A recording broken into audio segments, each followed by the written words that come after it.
অনেকেই শপিং করতে যায় শপিং মলে, কেউ বা যায় অনলাইনে, কিন্তু আমি আজ খুঁজতে গিয়েছি এমন এক জায়গায় যেখানে মাটির গন্ধে মিশে আছে গ্রামের ছোঁয়া আর শিল্পীর নিঃশ্বাস। আসসালামু আলাইকুম অ্যান্ড হ্যালো এভরিওয়ান, আমি ডক্টর শেখ সাদিয়া আবারও চলে এসেছি আজকে আপনাদের সামনে আরও একটি ব্লগ নিয়ে। দেখতেই পাচ্ছেন আমি দাঁড়িয়ে আছি খুবই সুন্দর এবং সাদামাটা একটি দোকানের সামনে, কিন্তু এর ভেতরে রয়েছে এক জাদুকরী স্বপ্নের জগৎ। আজকে আমি চলে এসেছি রাজশাহীর সবচেয়ে বড় মৃৎশিল্পের বাজারে, যেখানে আসলে আপনার মনে হবে মাটির ছোঁয়ায় গড়া এক স্বপ্নপুরীতে চলে এসেছেন আপনি।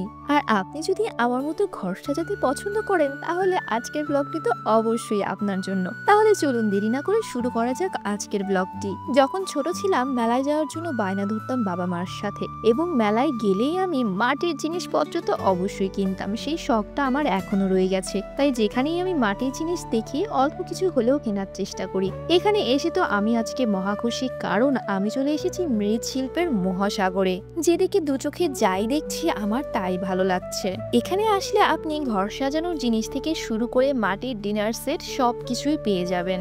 মাটির একটি ডিনার সেট কেনার অনেক দিনের ইচ্ছা ছিল আমার, কিন্তু সময় এবং সুযোগ হয়ে উঠছিল না। সামনে যেহেতু পহেলা বৈশাখ, তাই জামাইকে পটিয়ে আমি চলে এসেছি আজকে এই মৃৎশিল্পের দোকানে। এই যে দেখছেন এত সুন্দর সুন্দর মাটির কাপ, ফুলদানি, এগুলো শুধু ফুলদানি নয়, এটা হলো শিল্পীর হাতের ছোঁয়ায় মাটির কবিতা। এখানে এসে মনে হচ্ছে মাটিকে রং দিয়ে সাজিয়ে কেউ শিল্প বানিয়েছে। মাটির ভিতরে এতটা নকশা, এতটা সুন্দর ফিনিশিং, না দেখলে বিশ্বাসই হবে না এগুলো সবকিছুই হাতে বানানো।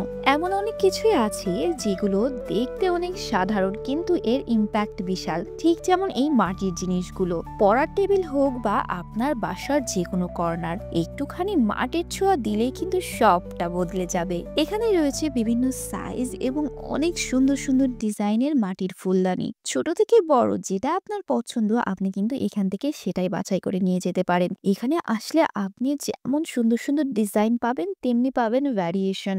এখন নিশ্চয়ই আপনার জানতে ইচ্ছে করছে এত সুন্দর দোকানের লোকেশনটা আসলে কোথায়। এটি হলো রাজশাহীর সবচেয়ে বড় মৃৎশিল্পের বাজার। এই দোকানটির নাম হালিমা মৃৎশিল্প, যেটি রাজশাহীর কোর্ট স্টেশন পূর্ব সিটি বাইপাস রোডে টুলটুলি পাড়াতেই অবস্থিত। এই দোকানে এসে আমার নাম দেখে তো আরো ভালো লাগছিল। এখানে আসলে কিন্তু আপনি মাটির জিনিসের পাশাপাশি কাঠের জিনিসপত্রও পাবেন। এই দোকানের প্রতিটা কোণা যেন এক একটা আলাদা গ্যালারি। কে জানে কোন কোনায় লুকিয়ে আছে আপনার পছন্দের জিনিসটা। এই যে বিশাল বিশাল হাঁড়ি, কলস, এগুলো দেখতে পাচ্ছেন, এগুলো যেমন আকারে বড়, তেমনি কিন্তু এগুলো আমাদের ইতিহাস ঐতিহ্যও বহন করে। এই জায়গাটা শুধু একটা দোকান না, এটা আমাদের বাংলার ঐতিহ্য, মাটির গন্ধে ভরা শিল্পবোধের ঘর। রাজশাহীতে একবার আসলে অবশ্যই মাটির ছোঁয়ায় গড়া রাজশাহীর এই শিল্প বাজার থেকে ঘুরে যাবেন। আমিও এই স্বর্গরাজ্য থেকে খুঁজে খুঁজে আমার পছন্দ মতো ডিনার সেট কিনে নিয়েছি। এখানে আসলে আপনি মাত্র 100 টাকা থেকে শুরু করে 900 টাকার মধ্যে আপনার পছন্দ এবং সাধ্য অনুযায়ী আপনার ঘর সাজানোর সব জিনিসপত্র পেয়ে যাবেন। তাই তো কেউ বলে এটাকে মাটির স্বর্গ, আর কেউ বা বলে হারিয়ে যাওয়া শিল্পের আশ্রয়। আর আমি বলি এখানে একবার না গেলে কিছুটা বাংলাদেশ দেখা বাকি থাকে। এমন সব ইউনিক জায়গার কালেকশন সম্পর্কে জানতে হলে কানেক্ট থাকতে হবে আমাদের পেজের সঙ্গে, না হলে কিন্তু অনেক কিছু মিস করবেন। এখানে এসে তো আজকে আমি আমার পছন্দের সব জিনিসগুলো কিনে নিয়েছি।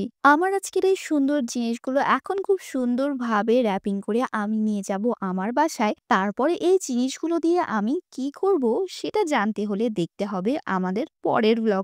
আজকের মতো আপনাদের কাছ থেকে আমি এখানেই বিদায় নিচ্ছি।